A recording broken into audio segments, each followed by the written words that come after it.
யாழ் போதனா வைத்தியசாலை கழிவுகள் தனியார் காணியில் எரியூட்டம், மக்கள் பீதியை மறித்து போராட்டம். நாட்டின் புலனாய்வு அமைப்புகளின் பலவீனமே குற்ற சம்பவங்களுக்கு காரணம், தேரர் குற்றச்சாட்டு. யாழ் நல்லூரில் உள்ளூர் உற்பத்தியாளர்களின் விசேட புத்தாண்டு கண்காட்சி. செம்மணியில் சர்வதேச மைதானங்களை அமைக்க ஆராய்வு. விடுதலை புலிகளுக்கும் ஜேவிபிக்கும் வித்தியாசமில்லை, நாமல் கருத்து. தமிழ் பொது வேட்பாளர் தொடர்பில் யாழில் முக்கிய கலந்துரையாடல். இலங்கை இந்தியாவிடையே மற்றுமொரு நேரடி விமான சேவையை ஆரம்பிக்கிறது இண்டிகோ. எதிர்வரும் 15ஆம் திகதி வரை விசேட ரயில் சேவை. தொடர்பான விரிவான செய்திகள்.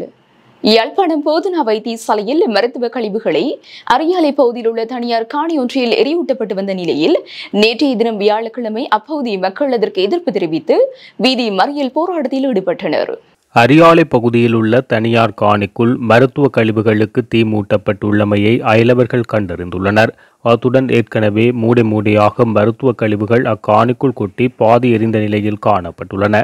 அதனை அடுத்து வைத்தியசாலை நிர்வாகத்தின் பொறுப்பு வாய்ந்த அதிகாரி சம்பவ இடத்துக்கு நேரில் வந்து பொறுப்பு கூறி அவற்றை அங்கிருந்து அகற்ற நடவடிக்கை எடுக்க வேண்டும் என அங்கு கடமையில் இருந்த பாதுகாப்பு உத்தியோகத்தர் ஊடாக ஆரம்பித்தனர். அதேவேளை போலீசாருக்கும் தகவல் வழங்கினார்கள். போலீசார் மற்றும் வைத்தியசாலை நிர்வாகத்தினர் 3 மணி நேரம் கடந்து சம்பவ இடத்துக்கு வருகை தராததால் மக்கள் யாழ்கண்டி நெடுஞ்சாலையை மறித்து போராட்டத்தில் ஈடுபட்டனர். போராட்டத்தை தொடர்ந்து சம்பவ இடத்துக்கு வருகை தந்த யாழ்ப்பாண பிரிவுக்கு பொறுப்பான போலீஸ் உதவி அத்தியகச்சர் மக்களுடன் பேச்சுக்களை நடாத்தி போராட்டத்தை முடித்து வைத்தார். தொடர்ந்து பணிப்பாளர் சத்தியமூர்த்தி சம்பவ இடத்துக்கு வருகை தந்தார்.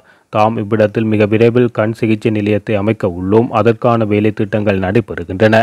வைத்தியசாலையில் சேகரிக்கப்படும் உக்கக்கூடிய கழிவுகளாக இலைகள் போன்றனவற்றை இங்கே சேகரித்து அதனை பசலையாக்கும் நடவடிக்கை எடுக்க உள்ளோம்.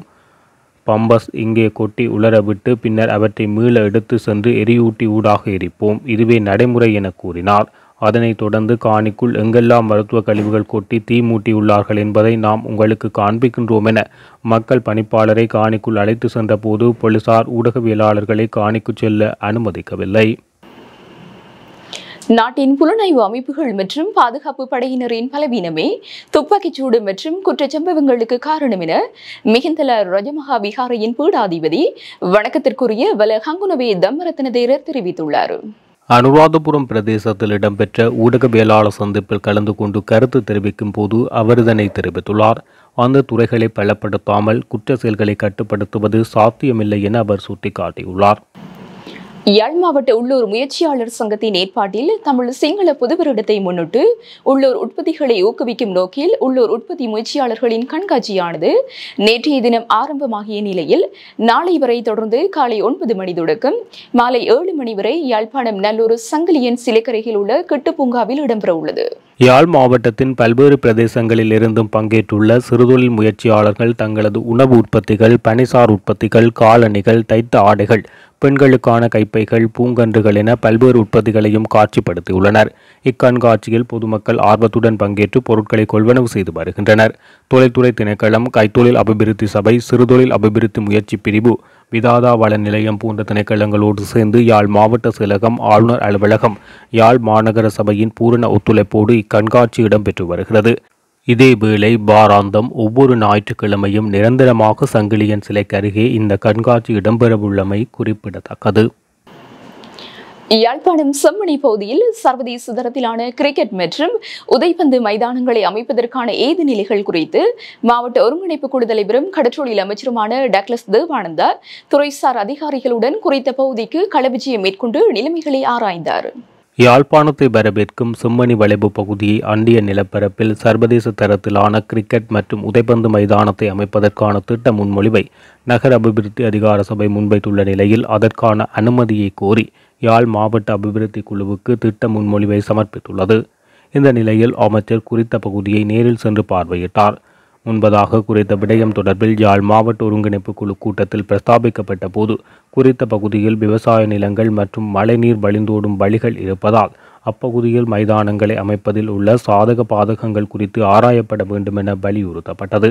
இந்த நிலையில் குறித்த பகுதிக்கு கள விஜயம் சென்ற அமைச்சர் நிலைமைகளை அவதானித்ததுடன் விவசாயம் மற்றும் நீர் வழிந்தோடும் பொறிமுறையை உள்ளடக்கியதான தீர்வுகள் தொடர்பில் ஆராய்ந்து காணொலி வடிவிலான திட்டவரைவை தனக்கு தருமாறு துறைசார் அதிகாரிகளுக்கு அமைச்சர் டக்ளஸ் தேவானந்தா அறிவுறுத்தியுள்ளமை குறிப்பிடத்தக்கது. இதன்போது வடக்கு மாகாண சபை அவைத்தலைவர் CVK சிவஞானம், கோப்பாய் பிரதேச செயலாளர் உள்ளிட்ட துறை சார்ந்தவர்கள் உடனிருந்தனர். ஜனாதிபதி தேர்தலில் தமிழ் மக்களுக்கு தனி வேட்பாளர் தேவையில்லை என இலங்கை தொழிலாளர் காங்கிரசின் தலைவர் செந்தில் தொண்டமான் தெரிவித்துள்ளார். கொழும்பில் நடைபெற்ற ஊடகவியலாளர் சந்திப்பில் கலந்து கொண்ட இலங்கை தொழிலாளர் காங்கிரசின் தலைவர் இதனை தெரிவித்துள்ளார். இதேவேளை இலங்கை தொழிலாளர் காங்கிரஸ் ஜனாதிபதி தேர்தலில் தற்போதைய ஜனாதிபதி ரணில் விக்ரமசிங்கவுக்கு ஆதரவு அளிக்கும் எனவும் தெரிவித்துள்ளார். தமிழீழ விடுதலை புலிகள் அமைப்பிற்கும் தேசிய மக்கள் சக்திக்கும் பாரிய வித்தியாசம் கிடையாது என பொதுஜன பெரமுனவின் தேசிய அமைப்பாளர் பாராளுமன்ற உறுப்பினர் நாமல் ராஜபக்ச தெரிவித்துள்ளார். கண்டியில் நேற்றைய தினம் ஊடகங்களுக்கு கருத்து தெரிவிக்கையில் அவர் இதனை தெரிவித்துள்ளார். கட்சியை மறுசீரமைத்து தேர்தலில் பொதுஜன பெரமுனவை வெற்றியடைய செய்வதே எமது எதிர்பார்ப்பாகும். நாட்டின் இறைமை, கலாச்சாரம், நாட்டு மக்களின் பாதுகாப்பு வேலை திட்டங்களுடன் முன்னோக்கி செல்வோம். தேசிய பொருளாதாரத்தை வலுப்படுத்துவதற்கான வேலை திட்டங்கள் நாட்டுக்கு தற்போது தேவைப்படுகிறது. பொறுப்பு வாய்ந்த அரசியல்வாதிகள் என்ற ரீதியில் பொதுஜன பெரமுன சார்பில் பொருத்தமான ஒருவரை நாம் தெரிவு செய்வோம். மக்கள் நம்பிக்கையை வெற்றி கொண்ட ஒருவரே பொதுஜன பெரமுனவின் ஜனாதிபதி வேட்பாளராக தெரிவு செய்யப்படுவார். கட்சியின் தேசிய அமைப்பாளர் என்ற ரீதியில் எனக்கு பாரிய பொறுப்புள்ளது. எனவே கட்சியை கட்டி எழுப்புவதற்கான நடவடிக்கையினை முன்னெடுப்பதற்கான நடவடிக்கையை முன்னெடுத்துள்ளேன். தமிழீழ விடுதலை புலிகள் அமைப்புக்கும் தேசிய மக்கள் சக்திக்கும் பாரிய வித்தியாசமில்லை. நாம் இந்த நாட்டை வீணடிக்கவில்லை. பேருந்துக்கு நாம் தீ வைக்கவில்லை. அப்பாவி மக்கள் மீதும் பௌத்த மதகுருமார் மீதும் நாம் தாக்குதல் மேற்கொள்ளவில்லை. இவ்வாறான சம்பவங்களுடன் ஒப்பிடுகையில் தமிழீழ விடுதலை புலிகள் அமைப்புக்கும் தேசிய மக்கள் சக்திக்கும் பாரிய வித்தியாசமில்லை என்றே தெரிகிறது என தெரிவித்துள்ளார். காப்போது உயர்தர பரீட்சை பெறுபவர்கள் அடுத்த மாதத்திற்குள் வெளியிடப்படும் என அறிவித்தல் வெளியாகியுள்ளது.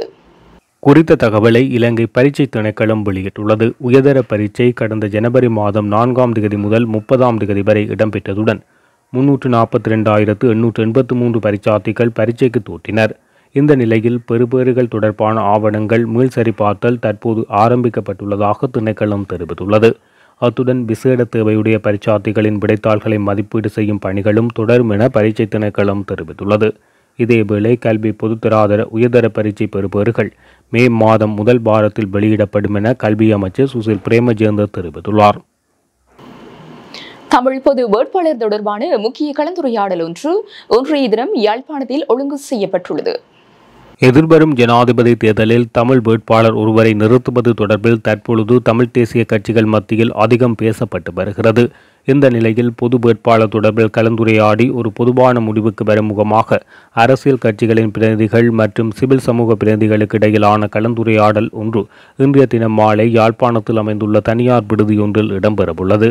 இந்த கலந்துரையாடலின் போது பொது வேட்பாளரை தெரிவு செய்வதற்கும் அடுத்த கட்ட நடவடிக்கைகளை முன்னெடுத்து செல்லவும் உபக்குழு ஒன்று அமைக்கப்பட உள்ளதாக தெரிய வந்துள்ளது. பொது வேட்பாளர் தொடர்பில் தமிழ் தேசிய கட்சிகளைச் சேர்ந்தவர்கள் மாறுபட்ட கருத்துக்களை தெரிவித்து வருகின்றமை குறிப்பிடத்தக்கது.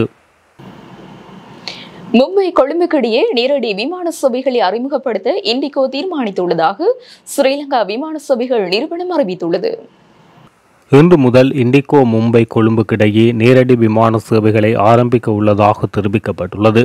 அதன்படி பாரத்தில் 3 முறை செவ்வாய், வியாழன் மற்றும் வெள்ளி ஆகிய நாட்களில் இண்டிகோ விமானங்களை இயக்கும் என தெரிவித்துள்ளது. இண்டிகோ இதுவரை கொழும்பிலிருந்து இந்தியாவின் 3 இடங்களுக்கு இயக்கப்பட்டு வந்த நிலையில் இந்த புதிய பாதை விரிவாக்கத்தின் மூலம் இனி 4 இடங்களுக்கு விமான சேவைகள் அதிகரிக்கும் என குறிப்பிடப்பட்டுள்ளது.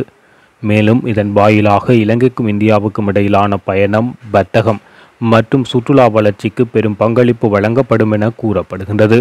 இது தவிர இந்த புதிய நேரடி விமான சேர்க்கையுடன் இண்டிகோ இந்தியாவின் 4 முக்கிய நகரங்களில் இருந்து கொழும்புக்கு வாராந்தம் 30 விமானங்களை இயக்க உள்ளதாக தெரிவிக்கப்பட்டுள்ளது. விமான நிலைய விமான சேவைகள் நிறுவனமானது சமீபத்தில் இந்தியாவின் சென்னைக்கும் யாழ்ப்பாணத்துக்கும் இடையே விமான சேவைகளை ஆரம்பிக்க இண்டிகோவுடன் வெற்றிகரமாக பேச்சுவார்த்தை நடாத்தியது. அதற்கிணங்க இண்டிகோ எதிர்வரும் ஜூன் மாதம் 1ஆம் தேதி முதல் யாழ்ப்பாணத்துக்கும் சென்னைக்கும் இடையில் தினசரி விமான செயற்பாடுகளுடன் நேரடி விமான சேவையை தொடங்க தீர்மானித்துள்ளமை குறிப்பிடத்தக்கது. உள்நாட்டில் நீண்ட காலமாக அரசியலில் புரையோடி போயிருக்கின்ற சிங்கள பௌத்த தேசிய இனவாதத்தினை களைவதற்கு பொருத்தமான தருணம் ஏற்பட்டுள்ள நிலையில் தமிழ் தரப்புகள் பிரதான போட்டியாளர்களான சஜித் அனுருவுடன் பேச்சுவார்த்தைகளை முன்னெடுக்க வேண்டும் என்று ராஜேந்திரியான தயான் ஜெயதிலக்கு தெரிவித்துள்ளார். அத்துடன் தமிழர்களின் அரசியல் போக்கு அவரோகணத்தில் சென்று கொண்டிருக்கையில் தமிழ் பொது வேட்பாளர் ஒருவரை நிறுத்துகின்ற முயற்சியானது பொருத்தமான வியூகமாக அமையப்போவதில்லை என அவர் சுட்டிக்காட்டியுள்ளார். வடக்கு கிழக்கை தளமாக கொண்டு செயற்படும் தமிழ் அரசியல் கட்சிகள் எதிர்வரும் ஜனாதிபதி தேர்தலில் பொது வேட்பாளர் ஒருவரை களமிறக்குவதற்கான முஸ்தீபுகளை எடுத்துள்ள நிலையில் அது தொடர்பில் கருத்து வெளியிடுகையில் அவர் இதனை தெரிவித்துள்ளார். ஜனாதிபதி தேர்தலில் தமிழ் மக்கள் கடந்த காலங்களில் பல்வேறு உபாயங்களை முன்னெடுத்துள்ளனர். இருப்பினும் அந்த உபாயங்களால் தமிழ் மக்களுக்கு போதுமான அளவில் பிரதிகூலங்கள் கிடைக்கவில்லை. இவ்வாறான பின்னணியில் தற்போது தமிழ் அரசியல் தரப்புகள் அடுத்து நடைபெறவுள்ள ஜனாதிபதி தேர்தலில் தமது தரப்பில் பொது வேட்பாளர் ஒருவரை நிறுத்துவதற்கு முயற்சிக்கிறார்கள். அனைத்து கட்சிகளும் இந்த விடயத்தில் ஒருமித்து நின்று செயற்படுவதற்கு முன்வருகின்ற பட்சத்தில் சாத்தியமானதொரு வியூகமாகும். ஆனால் கள யதார்த்தத்தின் அடிப்படையில் தமிழ் தரப்பில் பொது வேட்பாளர் ஒருவரை நிறுத்தும் விடயத்தில் அனைத்து தமிழ் கட்சிகளுக்கும் இடையில் ஏகமனதான நிலைமைகள் வரப்போவதில்லை.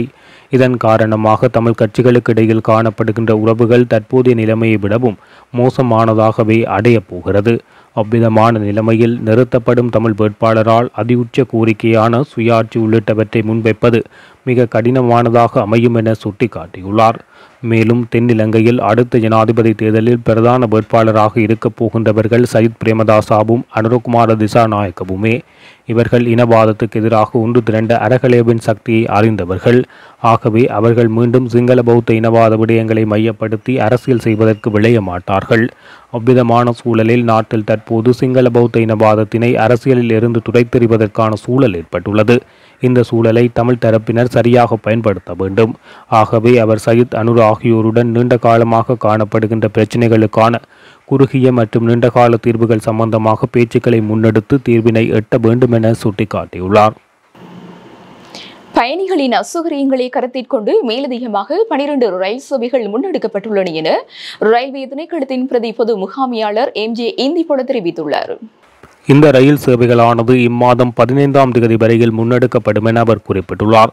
தேவை ஏற்படுமானால் மேலதிகமாக ரயில்கள் சேவையில் ஈடுபடுத்தப்பட உள்ளன என ரயில்வே திணைக்களத்தின் பிரதி பொது முகாமையாளர் MJ இந்திபோல தெரிவித்துள்ளார். இத்துடன் ஜெஃப் நக்லரியின் மதிய நேர பிரதான செய்திகள் நிறைவடைகின்றன. மேலதிக செய்திகளை அறிந்து கொள்ள www.jeffnaclery.lk என்ற இணையதளத்தின் ஊடாக இணைந்து கொள்ளுங்கள்.